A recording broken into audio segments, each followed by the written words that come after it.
ইরানে হামলা চালিয়ে যেন নিজেদের বিপদ নিজেরাই ডেকে এনেছেন ট্রাম্প নেতানিয়াহু। ভেবেছিলেন দেশটির সর্বোচ্চ ধর্মীয় নেতা আয়াতুল্লাহ আলী খামেনিকে সরিয়ে দিতে পারলেই ইরানকে দুর্বল করে কবজা করতে পারবেন তারা। তবে তাতে হিতে বিপরীত হতে পারে এমনটা বোধ হয় স্বপ্নেও ভাবেননি তারা কেউই। এবার অদম্য শক্তিতে প্রতিশোধ নেওয়ার ঘোষণা দিয়েছে দেশটি, আর তাতে রীতিমতো আলোর গতিতে ইরান একের পর এক মিসাইল হামলা চালাচ্ছে শত্রু দেশগুলোতে লক্ষ্য করে।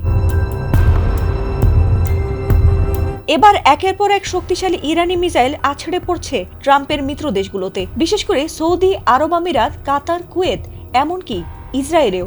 আর সেই মিসাইলের আঘাতে ধ্বংস হয়েছে সৌদির তেল শোধনাগার থেকে শুরু করে ধনীদের বিলাসিতার জায়গাগুলো। এমনকি নেতানিয়াহুর কার্যালয়েও মিসাইল হামলা করেছে ইরান, আর তাতে রীতিমতো আতঙ্কে পড়েছে ইহুদিরা। ইরানের সর্বোচ্চ নেতা আয়াতুল্লাহ আলী খামেনির মৃত্যুর বিষয়টি মোটেই মেনে নেয়নি ইরান, আর সে কারণেই এবার একের পর এক পাল্টা ড্রোন আর মিসাইল হামলা চালিয়ে রাতের ঘুম কেড়ে নেয়ার মিশনে নেমেছে ইরান। তারই ধারাবাহিকতায় এবার ইসরায়েলি প্রধানমন্ত্রী বেনিয়ামিন নেতানিয়াহুর কার্যালয় এবং ইসরায়েলি বিমান বাহিনীর কমান্ডারের অবস্থানে খাইবার ক্ষেপণাস্ত্র ছুড়েছে ইরানের বিপ্লবী গার্ড বাহিনী IRGC, আর এতে ব্যাপক ক্ষয়ক্ষতির কথাও দাবি করেছে ইরান।